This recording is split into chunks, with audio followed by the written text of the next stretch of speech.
Mengatasi mental lemah, saya akan berikan solusi yang paling realistis dan paling cepat. Kita harus tahu ya, mengapa mental bisa lemah. Dari tahu inilah nanti solusinya menjadi kebalikannya. Mental bisa lemah karena dilemahkan. Siapa yang melemahkan? Diri sendiri dan orang lain. Dari sering mendengar, haduh, capek, susah, nggak mungkin, gagal, atau kata-kata negatif lainnya. Terlemahkan mental.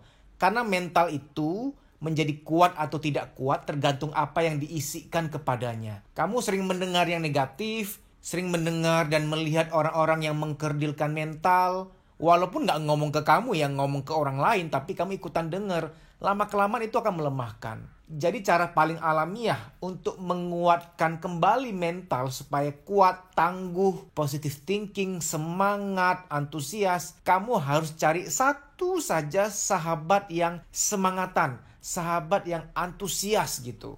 Dan kamu harus kumpul sama dia seminggu sekali, ngobrol sama dia. Itu akan membuat kamu kecipratan. Law of ciprat itu nyata. Mas, aku nggak ada teman yang seperti itu tuh. Ya, paling tidak kamu keluar dulu dari lingkungan toksik yang melemahkan. Mas, aku nggak bisa keluar dari suasana ini. Kamu nonton cuplikan-cuplikan di YouTube tentang kisah-kisah kepahlawanan, kisah-kisah perjuangan, kisah-kisah kerja keras untuk mensuplai nafkah batinmu. Nggak bisa enggak loh ya, mata sama telinga itu harus kamu nafkahi dengan yang baik. Matamu tidak tercipta untuk melihat segala hal. Telingamu diciptakan Tuhan tidak untuk mendengar semua hal. Kalau semua-muanya kamu lihat, semua-muanya kamu dengar, penuh ngeheng kamu. Jadi pilihlah apa yang perlu kamu dengar, pilihlah apa yang kamu harus lihat. Saya sudah mulai menerapkan ini sejak lama. Dimanapun ya saya berada di tempat umum, kalau ada orang lagi bertengkar, ada orang lagi marah-marahin siapa, saya pasti menyingkir. Walaupun nih udah pesan makanan di food court misalkan. Saya akan pindah tempat, walaupun akan mindahin piring, mindahin gelas. Agak repot, mendingan repot fisik. Capek badan tapi nggak capek hati. Karena mendengar hal yang negatif, melihat hal yang negatif, hanya soal waktu ya. Itu akan mempengaruhi energimu. Energi jiwa dan energi badan. Orang yang belakangan sering merasa capek di badan, capek-capek nggak jelas, pegel-pegel nggak jelas.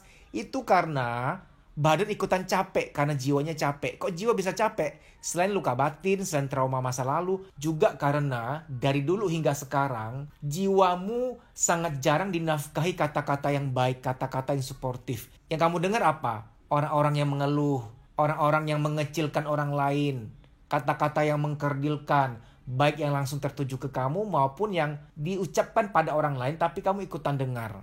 Kamu harus jaga nuansa jiwa lo ya. Jiwamu tanggung jawabmu. Kamu jangan sampai berkata, Mas, kalau aku keluar dari circleku, dari lingkaranku, sahabat-sahabatku itu, yang suka ngomong negatif, suka mengecilkan, yang bercandanya itu kata-katanya ngawur, kata-katanya jorok, kata-katanya nggak membangun. Kalau aku keluar dari lingkungan ini, nanti aku dikucilkan, Mas. Nanti aku dikata-katain. Nanti aku dipojokkan, Mas. Gini loh ya, tolong ingat baik-baik dan renungkan. Kalau di masa depan kamu jadi nggak berhasil, jadi nggak sukses karena mental kamu kecipratan lemah, jiwa kamu jadi kecipratan negatif, lalu kamu nggak menggapai apa-apa dalam hidup kamu, memangnya mereka mau tanggung jawab? Emang bisa kamu telepon mereka, kamu WA mereka dan berkata, kalian tahu nggak, gue tuh begini gara-gara kalian. Hidup gue jadi nggak maksimal nih gara-gara kalian nih. Kalau kumpul-kumpul ngomonginnya yang negatif, melemahkan mental, mengeluh, ngomongin orang yang enggak-enggak. Kamu mengklaim begitu ke mereka, yang ada malah kamu tambah dikatain. Ingat ya, nggak ada yang paling bertanggung jawab untuk menafkahi mental kamu ya kamu doang. Kalau kamu selalu yang ingin nyenengin orang, nggak enak kalau keluar dari komunitas itu, nggak enak kalau aku menjauh nanti aku dikatain. Kamu nggak sayang pada dirimu sendiri. Kamu nih pesan makanan nih, lagi di rumah makan. Ketika makanannya keluar, ketika kamu mulai mau menyuap, tiba-tiba muncul kecoa. Saya mau nanya, kamu lanjutin makan nggak? Dijamin enggak. Cuman ada 2 pilihan. Kamu minta ganti makanannya, minta masakin lagi, atau kamu pergi. Itu makanan untuk badan yang akan masuk ke perut. Kok lucu ya? Makanan yang akan masuk ke jiwa, yang masuk lewat mata dan telinga, kamu kok nggak seperfeksionis itu ya? Kamu kok nggak sepemilih itu ya? Makan aja kamu tuh pilih-pilih. Makanan yang kotor, yang jorok, pasti kamu nggak mau. Masa makanan batin yang lebih penting dibanding makanan jasmani itu kamu nggak pilih-pilih gitu loh. Apa aja kamu dengar, apa aja kamu lihat. Waduh, nggak bisa gitu. Alam frekuensi itu nyata. Kalau kamu ingin sukses dan bahagia, frekuensi itu dipelihara dengan cara kalau frekuensi kamu bagus dan positif, akan lebih banyak kemudahan dalam hidup. Makanya orang yang suka mengeluh dan mendengar keluhan, orang yang suka melemahkan orang lain dan mendengar pengelemahan mental, pengkerdilan mental kepada orang lain yang dia dengar, itu membuat frekuensinya tidak bagus. Sehingga nanti ada ketidakoptimalan dalam hidupnya di masa depannya. Tidak ada kata terlambat. Kamu bisa mendesain lingkungan kamu sekarang. Kamu bisa desain inner circle-nya kamu dari sekarang. Kamu bisa desain masa depan kamu dengan cara memilih apa yang kamu lihat dan dengar dari sekarang. Bila yang masuk ke batin kamu hal-hal yang indah, yang positif, yang membangun, yang menguatkan, maka keluarnya juga akan begitu frekuensinya dan kamu akan mengalami banyak kemudahan, baik karir, rezeki, maupun kebahagiaan. Semoga video ini bermanfaat. Sampai jumpa. Kamu bisa follow Instagram saya dedisusanto.pj_official.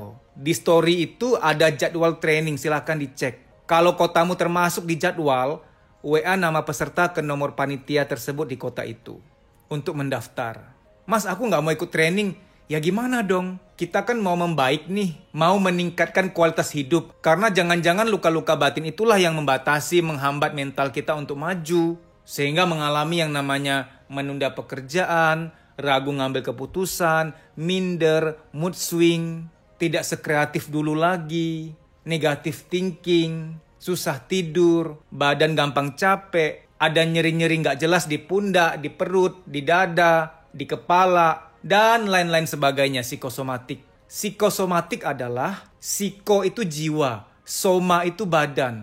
Psikosomatik artinya ada beban-beban di jiwa, baik yang terpendam maupun yang disadari, ketika secara akumulatif sudah penuh, dia nitip taruh beban di badan. Ada yang nitip taruh beban di kepala, jadilah migrain, rambut rontok, pelupa, insomnia, pikun dini, dan lain-lain sebagainya. Kalau ketombe karena salah sampo ya, beda jurusan itu. Berua kakak.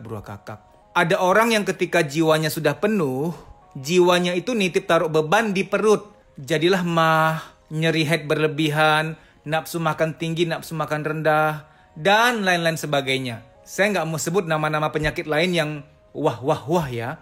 Tidak baik menyebut nama-nama penyakit seperti itu karena dapat mensugesti. Saya sebutkan hanya gejala-gejala kesehatan yang sering dialami oleh kita semua, yang ringan-ringan. Time doesn't heal. Waktu tidak menyembuhkan. Kita perlu berusaha untuk memulihkan diri kita. Ada doa, ada usaha. Harus seimbang. Kalau ternyata setelah kamu lihat jadwal di Instagram saya, tidak ada kotamu terdaftar di situ, apa boleh buat kamu ikut training secara pribadi. Ini coaching pribadi. Nanti via WA call dengan saya. Tapi harus daftar dulu. Nah, daftarnya agak beda. DM, Instagram, kuliah psikologi. Daftar di situ DM dulu. Bilang bahwa kamu mau daftar training private, coaching private. Tapi saya harus sampaikan ya, bahwa training publik itu jauh lebih melegakan dibanding terapi personal. Semoga kota kamu termasuk dalam list jadwal training kami. Itu lebih baik. Namun kalau tidak ada dalam jadwal, ya apa boleh buat, ikut coaching private. Baik demikian ya, semoga informasi ini bermanfaat. Terima kasih.